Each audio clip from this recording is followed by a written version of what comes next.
the pale blue dot. Is this your first podcast? Yeah, I've done a few like radio things and stuff, but not like a podcast. Yeah. Not like an informal podcast. Yeah, I love it. It's the best kind of to do. Yeah, exactly. Well, Renee, thanks so much for coming on the show. Thanks for having me. We met when we gave a talk at the Q Football Club. Yeah. And that went really well. That was really fun. It was good, wasn't it? Yeah, it was really good. Night. Such a nice community feel. Yeah, I totally agree with you. So why don't you give the listeners a bit of a background on who you are, and not necessarily who you are as to what you do, but just who you are. Yeah, well, I'm Renee. Who am I? Yeah, I'm a social worker by trade, I guess, and I work in the anxiety space. I train a lot of volunteers and other professionals in the field. But who am I? Yeah, I've got a husband and 2 young kids. I've got twins that are 5, nearly 6, wow. going on 16. Wow. So they keep me on my toes a lot when I'm at home. Yeah. Wow, what's twins like? Yeah, it's I guess I have nothing to compare it to, which is true. I think probably a blessing. Yes. Because everyone kind of goes, wow, that would be full on, and it is, but I don't know any different either. So. And they're great mates, so they've got a play buddy 24/7. Yeah. They like every sibling as well. They kind of get frustrated at each other and kind of don't want to see each other sometimes. But they've also got someone who's always at that same level of interest and at that same level of play. So it's actually quite nice. Yeah. That's a good point. I imagine like twins would probably get, maybe like when puberty hits or anything, they get like a little bit clicky and stuff, and that'll be interesting. It will be interesting to see what happens. Get their own They've language. got a nice bond, but sometimes they need some space, and I think, we're all a bit the same. Yeah, very true. Very true.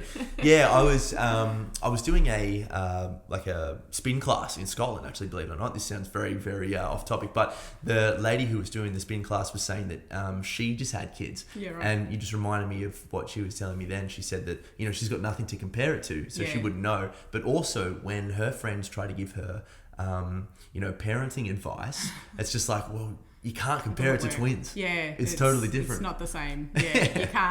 You can't, for example, when they're both crying at the same time, attend to its needs all the time. You have to kind of, it was hard, because you have to go on, who needs the most attention right now, and I'll backtrack from there. So that's such a good point. How is being a parent and then having twins change you as a person? Oh, so much. I used to think I was really patient. Very true. And so now my patience is tested on the daily, and that's okay, because we can all get better at things that we think that we're good at. But it just I guess it reminds me about just focusing on the things that are important, and on, what's important for me, what's important for my family, and having those goals and working towards them. And sometimes having a bit of perspective on those little things that can remain little things that don't really matter. You can almost like prioritise the stress. That's it. I don't have time to be stressed about everything. True. So I'll prioritise it to the things that need my most attention and take it from there. That's a really good point. That's actually a really good point, and segue into kind of what you do. So you do social work, but why did you have a specific interest with anxiety then? I kind of, I've been at ARCVic for about 10 years nearly. Wow. So I think that says something about the organisation. It's quite rare, and there's a lot of staff that have been there for a long time. I guess I fell into it because it kind of naturally happened, but I've stayed there because it's just, I think if you work in anxiety, or if you work in anything to do with people, you're going to come across anxiety anyway. Yeah. So it's just such a core issue that so many people deal with, and there's not enough support, there's not enough awareness of what it actually is. I think it's also become one of those words that we kind of throw around haphazardly, and we go, I'm feeling a bit anxious, but we kind of mean stressed. And so then that actually loses meaning for what it feels like for someone at that very end of the spectrum of really struggling with a disorder, and how debilitating and how life-changing that can be. And I don't know, I just feel really passionate about that and feel like there's so much more that needs to be done. And there's so, you can hear people crying out for the fact that people don't get it, and that they need spaces to go to where they feel like they can share that experience. And what I love about ARCVic is that it's specific to anxiety and OCD as well, which is kind of like a different branch from the same tree. And you're totally right, that end of the spectrum individual kind of feels devalued when people refer to their, you know, the situation as, oh, I'm really anxious, or I've got OCD, and you know, I'm a bit OCD because I like everything to be neat. That's right. It's really frustrating. Maybe you just like things to be neat. But yes, you're right. OCD is something that's really core to ARCVic. We actually started out as an organisation just for OCD about 30 odd years ago, kind of around someone's kitchen table, and they all had lived experience with OCD, and they were all kind of highlighting the fact that there was nowhere to go. There were no services that actually got it. And so they started up a support group, and then the organisation grew from there. So it's something that's still really close to our hearts, and that we make sure it's important to have it in our, you know, it's part of the name of our helpline. It's important that people know it's, we're still here for that purpose. Yeah, that's brilliant. Well, do you want to give the listeners a bit of a rundown, I guess, anxiety, OCD, what do we need to know? Yeah. Well, I guess it's such a huge area. And tell me about the reality of the life. The reality is that it can be really bloody hard. Yes. You know, and it can be incredibly crippling and debilitating. And I think we've heard a lot about depression over the years, and that we've come a long way into understanding that better as a community and destigmatizing it and getting more of a sense of if that's where we're at. But there's so much that we still need to do for anxiety, that at its worst it can be so crippling. I mean, we speak to people who are housebound for days, weeks, months, years, you know, and from very young ages. So we often support families who might have a teen who hasn't left their room for a couple of years, you know, and that's heartbreaking for everybody. Very much so. So I mean, I guess anxiety can take so many forms, and I guess it's all about fear, you know, and that fear can be around social situations, or it can be that endless kind of worry and kind of being that kind of person who's always thinking about worst case scenarios, and what if this happens and what if that happens, and I'll never cope if that does, and then if that does, all of these other things will happen. There's of course phobias that people, I guess, often are aware of. You know, but we might speak to people who say have phobias around things like blood and needles, and might have some hospital visits that need to come up, and that's really hard, you know. So it can take on so many different forms. We also look at things like panic and post-traumatic stress, because it has such a huge anxiety element in its kind of symptoms. So there's so many, but I guess really at the crux of it, it can be so isolating for people. You know, they can start to feel really disconnected from others around them, and sometimes it can be hard to express what they're going through and get people to understand that maybe if they haven't turned up to a social function, it's not because they're rude and they're not interested in going, it's because they just can't. Absolutely. They're moving through something at the moment that needs to be prioritized, I suppose. And and I think what I really loved about what you said before is, you know, the idea behind reducing stigma is essentially, to me anyway, and I'd love for you to chime in on this, but making sure people understand it. And when someone says something like, oh, I'm anxious, or I'm depressed, or I'm going through something, it's almost like I have this other thing that I'm not looking at, or I can't get help with, you know. But it's if we actually turn to the issue, it's like there's actually a lot of things we can do about it. Sure is. You know, where do you think is kind of like the fundamental misconception between what anxiety is? We'll focus on anxiety, but what it really is, and then I suppose what we can do about it. I think it's because it's become such a daily word that it's lost its meaning and its essence of how full on it can be for somebody. It's just this flippant, oh, I'm a bit anxious. And for sometimes we are a bit anxious, or again, maybe we mean a bit stressed. Or excited. If you look at the symptoms, the feelings. I'm a bit nervous about something, and they're all really normal things. And so is anxiety to an extent. But as soon as, I guess, when it starts to impact on our functioning, then it's becoming, I guess, we're getting a sense that we've got more than we need to survive and to function and to keep us safe from, you know, danger. But you're right. Sometimes when we say I'm a bit this, it feels like we can't do anything about it. But there are certainly lots of things we can do to support ourselves. And that's different for everybody, because we're all, you know, we all respond to different things. And for some, that might be seeing a counsellor or a psychologist, or for others, it's going to a support group to minimise that feeling of being so alone and increase that feeling of feeling like, there's others who get it. There's others who are going through the same struggle, and I don't feel like I have to explain myself to the nth degree for them to understand what I'm going through. But then on a personal level as well, there's so many practical strategies that we can incorporate into our days, whether that's breathing or mindfulness or, some sort of activities that we can do. And I think a lot we hear about mindfulness as well, and it loses its meaning as well. Here's another thing that can lose its meaning, and we think it's a technique to relax, and we don't always necessarily feel relaxed when we practice mindfulness, but it helps us to get out of the thinking traps that we're often caught up in when we're really anxious, and just focus on what's actually happening right now. Whether that's grounding into our bodies or our breath or any of our senses, really. Yeah, absolutely. And God, there's so many. We could talk for a long time. You and I think. I bet we could. Yes, absolutely. I'm just what I'm really interested in is, we have, especially me. I'm 26. We've grown up, especially when pharmacology came into the world, and neuroscience, and we were looking at the brain in the MRI imaging in the 90s. It's distinct from the mind, and the mind is kind of like, well, human beings are subjective, experiential creatures. The brain's like, well, they're just computers. And I think we've kind of done this a little bit. And what's really exciting about this sort of technology and discussions like this is we can start to kind of level out again and normalizing situations like, hey, your experience will be challenging for all of us. It makes sense that you are anxious right now, One thing I'd really like to speak about is when someone is at that, tipping point almost, where things are looking really bad, and they're having suicidal thoughts, which I know is different from actually acting it out.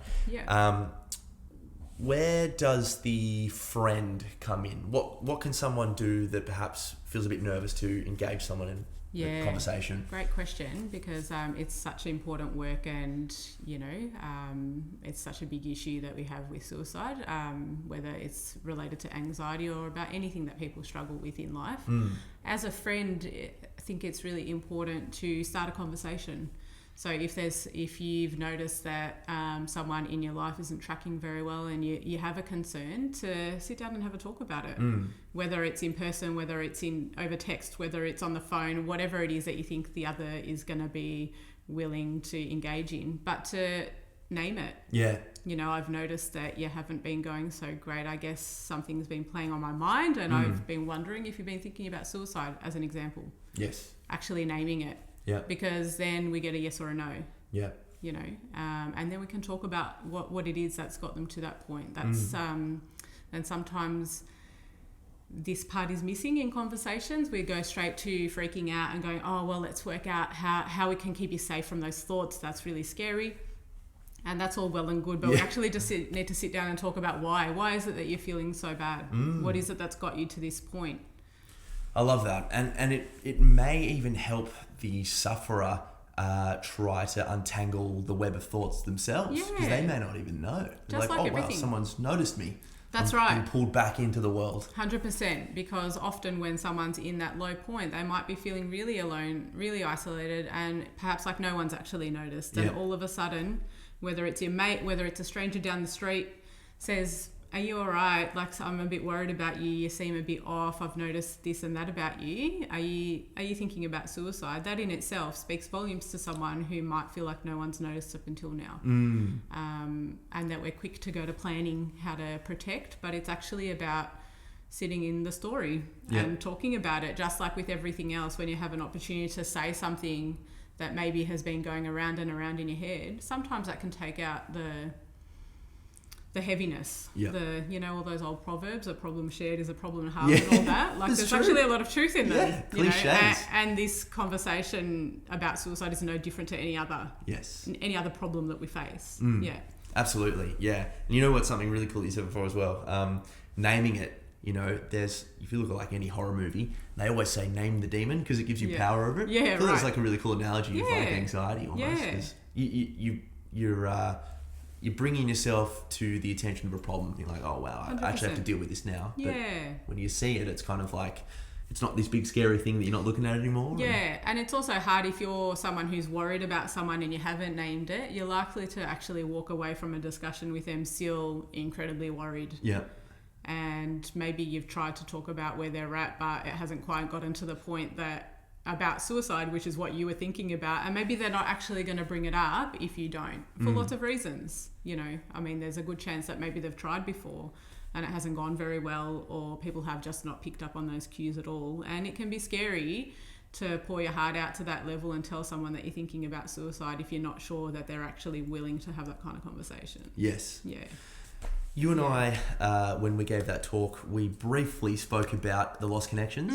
Yeah, did you end up finishing that book? It's great, isn't it? It's so good. Yeah, and it does make you think because, you know, I was always very big onto, you know, kind of pick yourself up by your bootstraps and what can you do, you know, as an individual. But it does beg the question, and I love your insight onto this, as to why, as the world is getting richer, we seem to be suffering more. Anxiety and depression, whether more and more people are just talking about it now or whether it actually is becoming a big issue. Yeah. And I don't know, do you think that consumerism society has a lot to do with the I'm not good enough sort of thing, you know?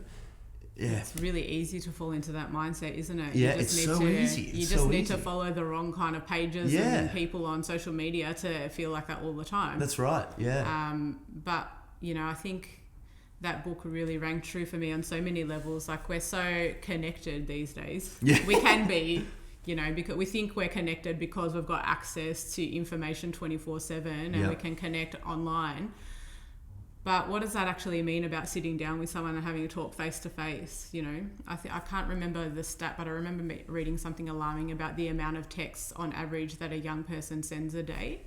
I wouldn't even want to know. It's like in the hundreds. It's crazy. But just sitting down and having a conversation, like, we've lost the art of doing that and actually connecting person to person. Yeah. So I think there's a lot of problems with that. That's true. It can also be great, you know, in connecting to people that are like-minded or kind of looking for groups to support you, but it shouldn't be one or the other, I think. And I think it seems like we're just becoming so much more disconnected. The more, you know, the more things that we have that make our lives easier, the less connected we are. You know, you don't even have to go to the supermarket anymore if you don't want to. You can just order all your groceries online, and that's great when you're busy. But it also means you don't stop and chat to your neighbour. Hey, how are you? And, you know, that person down the road that you haven't seen for a while, or the other school mum, or, you know, the cashier. You know, those things matter.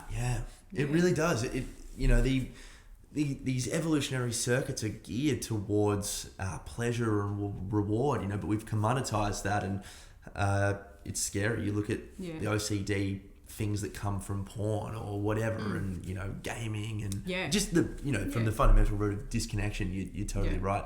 Do you also think as well that a lot of it comes down to a lack of direction, like a lack of purpose? Because I feel that, like you said before, so much of our world now is so easy that we don't really have to become more than who we are. We don't have to kind of like level up in the pursuit of something, because we can just press something. I don't know, I'd be interested to hear. Yeah, it's a hard one. I'm not sure where I sit on that. But I think the flip side of that is also we put a lot of pressure on young people to That's true too. Decide what and who they want to be at a very young age when their brains are hardly even developed. Yes. And we all pinpoint all of that on Year 12. And make it the be all and end all. And we've gone so far down that path that that's actually really damaging as well, and really, you know, that's a really dangerous kind of period for a lot of young people, where it almost feels easier to give up than to pursue, I don't know what I want to pursue. Yeah. How am I supposed to know what I want to pursue? I haven't even kind of experienced anything yet. That's so true. So I see both sides of that. I don't know that either of them are ideal. There's no kind of pardon the pun, like pill that we can take, or no.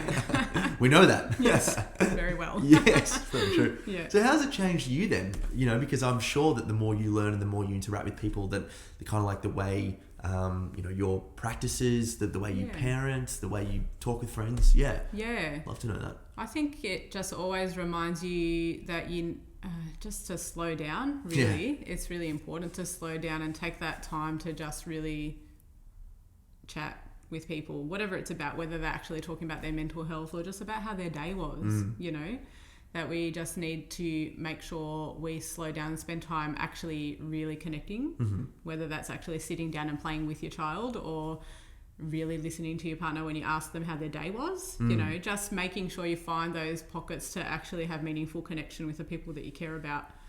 And that, you know, sometimes the behaviours you see in people, you can make an assumption about what it's about, but it might be because they're highly anxious, as an example, or, you know, really scared of some sort of interaction or something that's going on internally that, I guess, causes the outburst that you see or the unexpected response, you know, and that you just don't always know, and that it's okay to slow down and to not know, but to kind of have that space to share with people. 100%. Yeah.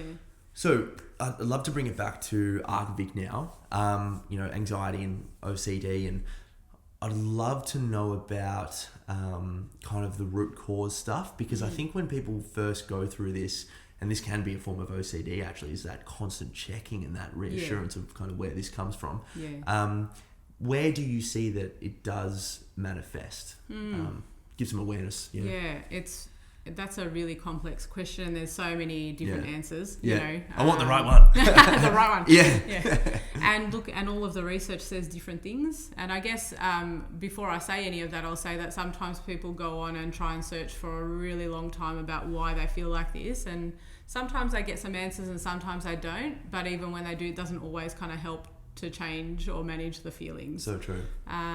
For some people, it's quite a natural response to having gone through some really difficult experiences. So say if you've experienced something that's traumatic, and, you know, a long time ago we used to think of only war as something that's traumatic, but anything can be traumatic. You know, a car accident can be traumatic, a natural disaster can be traumatic. Watching those things on the news all the time can be really traumatizing, and we're bombarded with them when they're going on.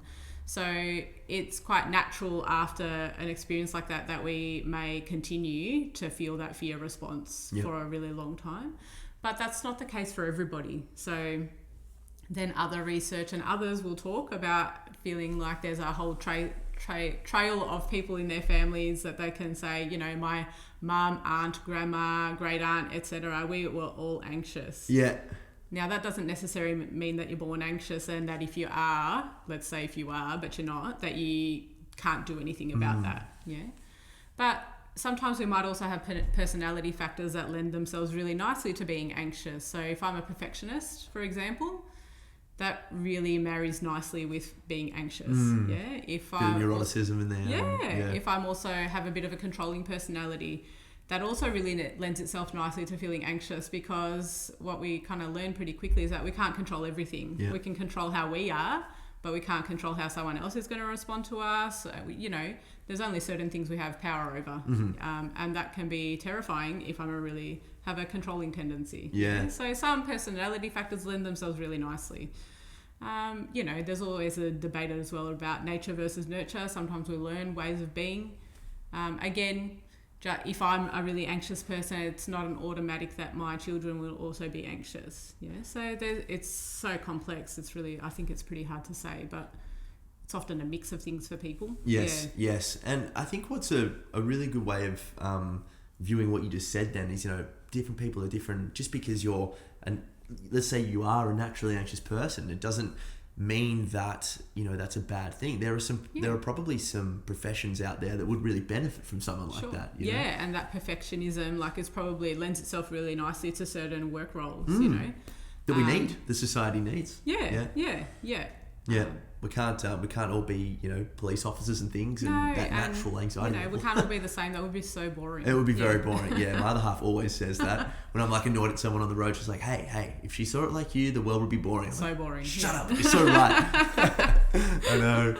All right. Well, so what are some things that you typically say, you know, once you kind of unpacked it and they've been at the place? So how does the place work, actually? Sorry. So ARCVic, So the main things that we have is we've got a helpline on weekdays from 10 to 4 that people can just call up and talk about what they're experiencing.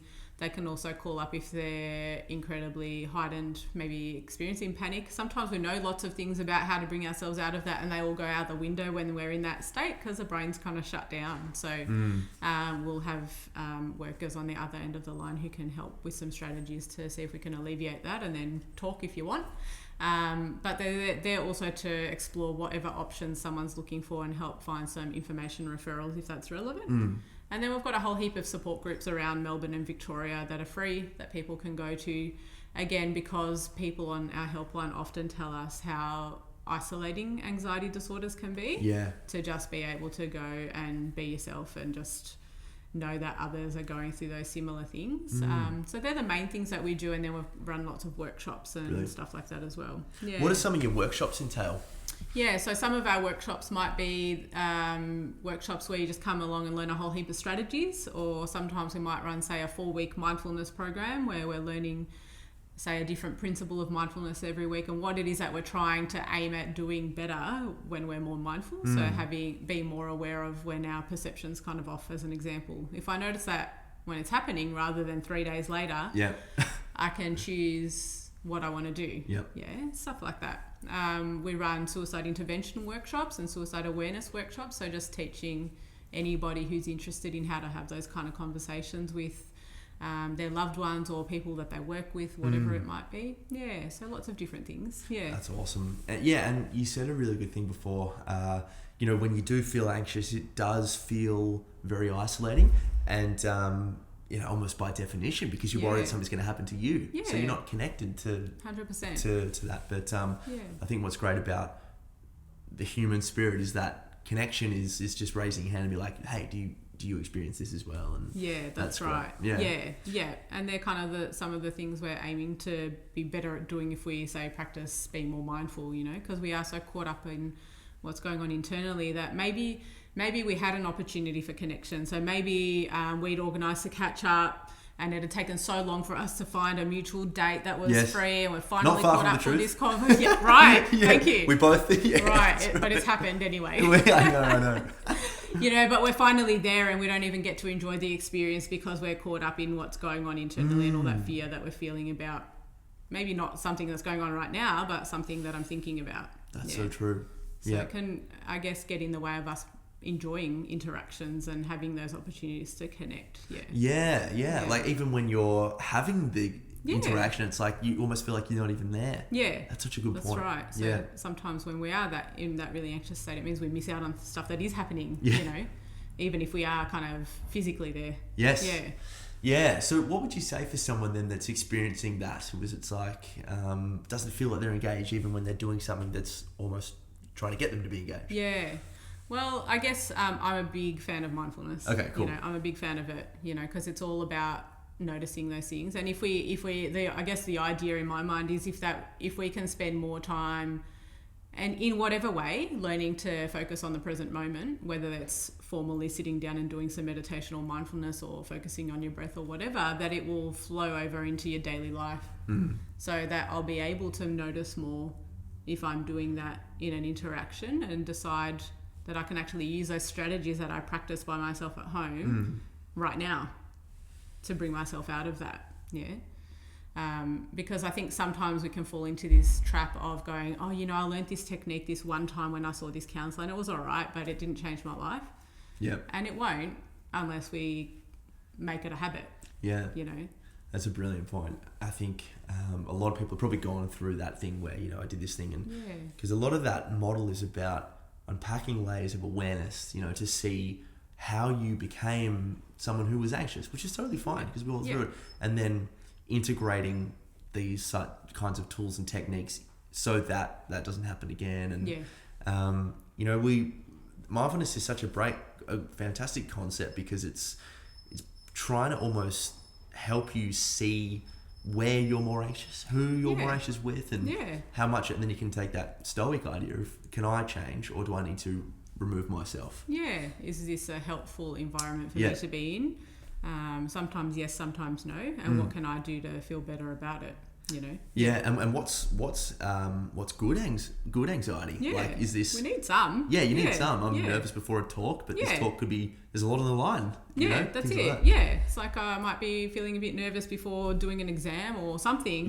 But it's just saying something about the importance of that thing that you want to do well. You want to do well in that talk, or you know, whatever it might be. And that's okay. It kind of motivates us to do a good job. It also does protect us from danger, you know. So crossing St Kilda Road, you probably want some anxiety to tell you to stop if there's too many cars coming too fast. But I guess we feel that kind of level of fear sometimes in a really safe environment. And that's when we want to maybe consider, what can I do about that? Yeah, that's a great point. Yeah. And to the first point that you made, which is, you know, I'm a bit anxious, that word thrown around now in the bubble of mental health devalues the necessity of anxiety sometimes. Yeah, you know, like does. I would want to be a little bit anxious crossing that road. 100%. Not at the lights. Yeah. I'd be, that's right. If I wasn't freaking out, I'd be, something would be wrong with me. Yeah. So we need it at some points, but sometimes we've also got way too much. Yes. Yeah. Right, so talk to us about OCD then, because this is another thing, like you said before, that a lot of people go, I'm a bit OCD about this. Yeah. What's the difference? What is OCD? And if you haven't yet, surely you'll come across at one point something on social media, like a quiz that you can do, like a test to see how OCD you are, and they're so annoying. And really, OCD is one of the most debilitating of all of the anxiety disorders, actually of all mental health conditions. I think the World Health Organization often has it in its top 10 of the most debilitating illnesses of all kind, not just mental health. So at its worst, it can be really bad. And I guess as the name suggests, that there's two elements. So there's the obsessions, which are intrusive and really distressing thoughts or images or impulses that someone might have that they absolutely despise. So the content's often really awful for that person. So it might be about harm to people that they love. You know, it might be that they have this ongoing kind of thought that comes in about killing all their loved ones, for example. And sometimes this is confronting for someone who doesn't understand OCD to hear. And the important thing to remember is that they're really distressed by this thought because it's so out of their context of what they would actually want to do. So it's a really awful thought to sit with. So it might be about death or harm to others. Sometimes it's about sexual content that they find really distressing and uncomfortable or inappropriate. It could be around germs. So I think often in movies we might see that one play out more. But we might just see someone washing their hands a bit and we don't kind of get what's going on behind it. Yeah, that person might be so worried about germs to the point that they think if they get contaminated by something that they'll die. So it's often at a really intense level. So because those thoughts are so awful and terrifying to sit with, they create so much anxiety and fear, compulsive behavior comes into play. So that might be any kind of repetitive action. It might be something you can actually see someone doing, or it might be anything that is going on repetitively in the mind, as a way, I guess, of kind of reducing the anxiety and the fear that the obsessive thought creates. Yeah. So if I do, and they're often really unrelated sometimes as well. Yeah. And the person might understand that on a totally rational level, go, I know they're unrelated. But what the brain starts to kind of connect is that, well, when I did this thing, my anxiety reduced for a little bit, and or maybe it didn't come true. When I did that compulsive behavior, I didn't kill all of my family. Very true. Yeah. And so it's worked. So sometimes there's a bit of magical thinking, I guess, going on. Yeah. And because it worked, next time I think about that thing again, because it made me feel better and I didn't do that thing that I'm worried about, I'll do that compulsive behavior again. Again, whether it's checking, whether it's washing hands, whether it's some sort of numbers or statements I need to repeat to myself over and over. And so what happens is this cycle just keeps going on because it does help, but only for a little while.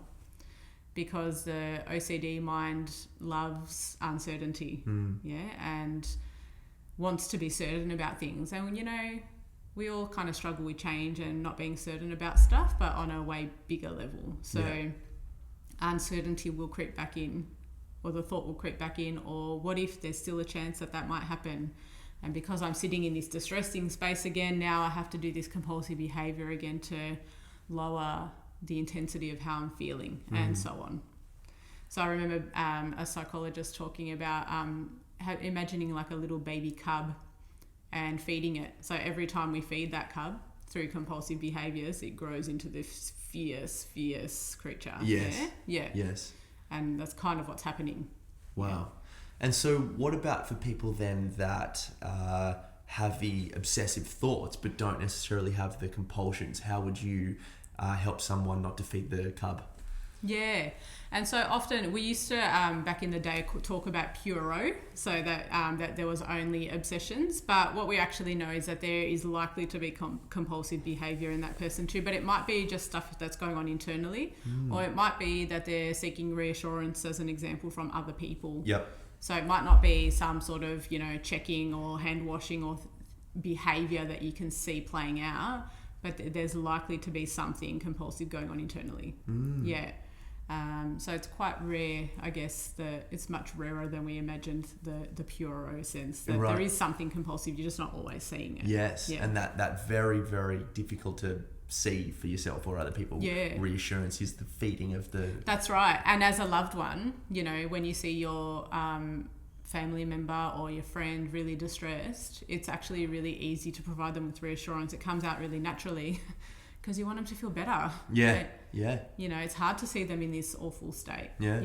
So it might be that they are asking you, say they're really worried about germs, for an example, and they're really worried that the soap that they're going to use might be contaminated, and you can see how distressed they are. You might sit there and kind of talk to them about how absolutely unlikely it is that there's anything wrong with it. Look, it's still in its beautiful, clean packaging. Yes. It doesn't look like it's been tampered with. And you'll probably see the relief on that person's face. Yeah, it's a reward. Like, I'm going to do that more. Oh, thank goodness. But you might also notice that that relief doesn't hang around for very long, because the OCD mind, again, the anxious mind, likes to go, that uncertainty creeps back in. What if there's a tiny chance that there's something wrong with this product and I use it and I'm going to get so sick that I die? So maybe I need to ask you again, actually. And that's actually showing us something really important. That's actually showing us, if it was useful for me to tell you that, you wouldn't need to ask me again. Very true. But it can be so hard not to get caught up in that kind of cycle in a household, as an example. Yeah. Yeah, and I think that's a really good takeaway for, again, friends, family members, people that are trying to be there or do the right thing by someone that's going through it, is that, the thinking mind and the feeling brain really struggle to talk with one another. You can sit there and reassure someone, but anxiety is an emotion. It's coming from a different place. Yes. So I guess where, organisations like yourself is trying to get those two networks to speak to each other. Yeah. How would you go about that? Yeah, so I guess often treatment for OCD can be quite challenging for people to engage with, because it's almost asking you to do the opposite to that, what feels almost counterintuitive. Yeah. So the idea is that you actually get to a point where you don't respond to that obsessive thought, that terrifying thought, because the less you feed it, the less attention you provide to it, the less meaningful it becomes in your mind. So because, again, when we're responding to it compulsively, we're telling our mind, this is important, this is worth responding to. Yep. Whereas we actually want to retrain our brain to go, it's actually not worth responding to. Yeah, have a lot of thoughts that are not true. And if you look at what obsessive thoughts are for someone who's living with OCD, and you go, so which ones are obsessive thoughts and which ones are normal thoughts? They're actually all normal thoughts, but in this person's mind, it's become something really important. Yeah, we all have those thoughts. Yeah. If you look at a list again of common obsessions, we all occasionally have an obscure thought that might be harmful to someone else. That's so out of context. You go, where did that even come from? Who even am I? But you never think about it again. Yes. Or you might have an inappropriate sexual thought and go, oh, that was weird. Yeah. But you never think about it again. But the OCD mind fixates on it.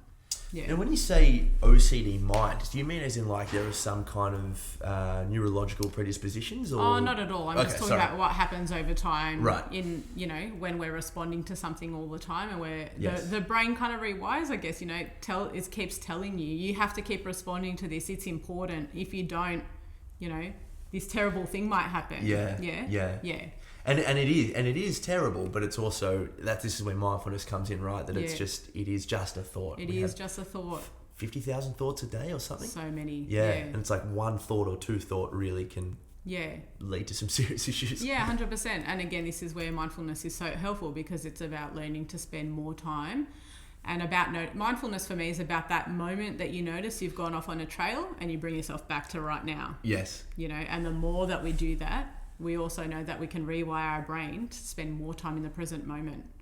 And there's so much research about how helpful it is, and research into, you know, who's the happiest kind of person. Is it someone who's thinking about negative stuff? Is it someone who's thinking about good things that have happened in their life? Or is it someone who's mindful, who's more just focused on the present? And it's the person who's focused on the present. God, I think if there's one takeaway that people can use from this, is what you just said then. Like, you have a look at the Dalai Lama. Yeah. Like, how much time would that guy spend practicing mindfulness? You know, his whole life. Yeah. He's probably the happiest guy in the world too, you know? Yeah. Like, I mean, just by way of virtue. He's just dedicated his life. Like, I'm making a decision to be a happy person. Yeah. And therefore, all the things that achieve that result, I have to put into my life all the time. Yeah. And you got to work for it. You know? have to. Yeah, it's not easy, you know, and I'm sure even his mind goes off track, Of but course. he's very skilled at bringing it back immediately, you know, and that's what we're aiming to do more of. And I think somewhere along the line we've been told that we need to be happy all the time and we need to look on the bright side and all that kind of jazz, which is really minimizing. Life of Brian's a good movie. And it really dismisses it. Sometimes actually we need to feel really average, and that's perfectly fine. And it's quite hard to know what it's like to understand, I guess, what happiness is if you don't know what sadness is. It's hard to, you can't just have bad and good emotions. They just all are. We have all of them and we need to experience all of them. But we can also choose how much energy or fuel or fire we give them as well. Yeah.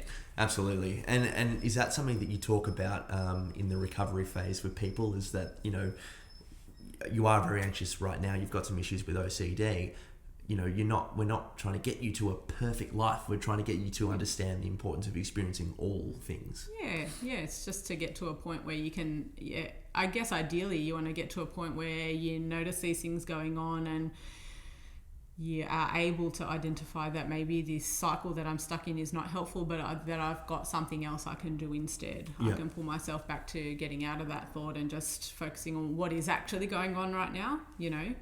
And the more I can do that, the less attention I give that negative thought or that scary thought, you know, that over time it will subside. But it's not easy. So, because the thoughts are so scary. So, you know, I know at times I've spoken to, say, a parent who all they can think about is, you know, harmful thoughts towards their family, and it's the most excruciating thought, which is why they respond to it, because it's so out of what they would actually want to do that there's so much fear about not responding to it, because what if it comes true? I have to respond to it. So absolutely. Treatment's really a hard slog. You know, the standard kind of, I guess, the CBT is often a go-to. It's really hard work. It can be very successful, but it's really scary to learn not to respond to the thought. Yes, absolutely. Because it's about something so meaningful to that person. It's normally something that's really hits them at kind of the core value of who they are.